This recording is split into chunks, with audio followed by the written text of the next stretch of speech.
Épisode 43. Thésée explora le sol à tâtons. Ses mains glissaient sur les dalles, espérant sentir le mince fil qui le ramènerait à la vie. Il surmonta sa répugnance lorsque ses mains rencontrèrent le liquide chaud et épais qui coulait des blessures du Minotaure, et il continua à fouiller l'obscurité. À l'autre bout du fil, Ariane avait deviné ce qui se passait. Les violentes vibrations qu'elle avait ressenties ne lui laissaient aucun doute. Thésée affrontait le Minotaure. Lorsque les vibrations avaient cessé, le fil s'était brusquement détendu. Elle interpréta le relâchement brutal du fil comme la victoire du monstre sur Thésée. Ariane étouffa un cri et se mit à pleurer, incapable de quitter la porte auprès de laquelle elle veillait. Les doigts crispés sur la pelote de fil devenue inutile, elle ne pouvait se résoudre à la lâcher. C'est alors que les doigts de Thésée, égarés sur le sol, trouvèrent le fil.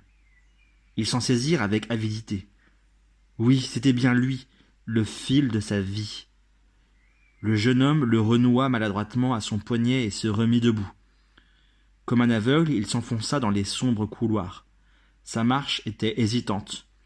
Il revenait sur ses pas, enroulant la pelote qu'il avait déroulée à l'allée.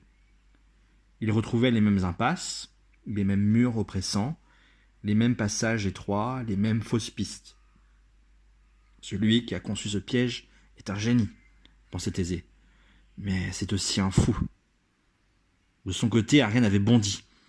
Le fil s'était remis à onduler. Thésée n'était pas mort. Elle tremblait de tout son corps. Son amour allait lui revenir vivant. Son monstrueux demi-frère avait dû mourir. Un immense soulagement s'empara d'elle. La jeune fille vivait dans la terreur de ce frère depuis trop longtemps. Elle se revit toute petite le jour où elle avait appris son existence. Ce jour-là, sa vie avait basculé. Elle jouait dans les couloirs du palais tandis que sa nourrice et quelques servantes bavardaient. Les femmes, tout entières à leur conversation, avaient oublié la présence de l'enfant. « Parfois, la nuit, on entend les mugissements du Minotaure, » disait l'une. Oh, « J'en ai des frissons, » disait l'autre. « On raconte qu'il dévore tous les êtres vivants, » insistait une troisième. Terrorisée, la petite Ariane s'était jetée au cou de sa nourrice en sanglotant. C'est alors que, pour la rassurer, la nourrice avait prononcé une parole bien maladroite. « Ne t'inquiète pas, ma chérie. Le Minotaure est enfermé et tu ne crains rien. Et puis, il ne peut pas te faire de mal, puisque c'est ton frère. » Son frère ?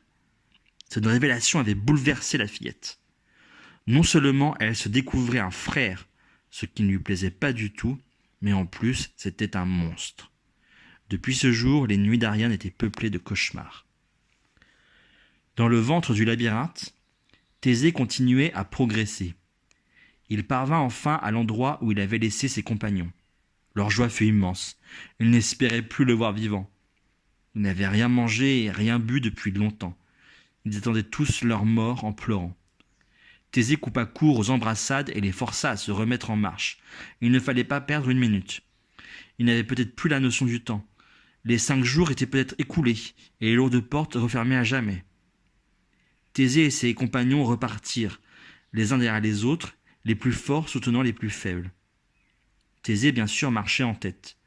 Il suivait le fil, sorte de cordon ombilical qui les reliait au monde des vivants. Il savait déjà qu'il n'oublierait jamais cette marche tâtonnante, pleine d'obstacles, qui le ramenait à la lumière. Sans le fil d'Ariane, je n'aurais aucune chance de nous sortir d'ici, songeait Thésée. Son esprit revenait sans cesse au Minotaure, étendu là-bas.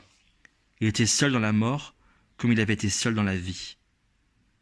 Après des heures de cette pénible progression dans le noir, un fin ray de lumière apparut au loin, la porte. Thésée accéléra. Malgré l'épuisement, ses compagnons en firent autant. C'est en courant qu'ils atteignirent enfin l'air libre. Lorsque Thésée apparut, Ariane se jeta dans ses bras. L'homme était couvert du sang de la bête, elle n'y prit pas garde. Mais leur étreinte fut de courte durée. Déjà, on entendait des bruits de pas précipités. « Vite, filons !» cria Ariane. « Les soldats de mon père ne vous laisseront jamais vous échapper. »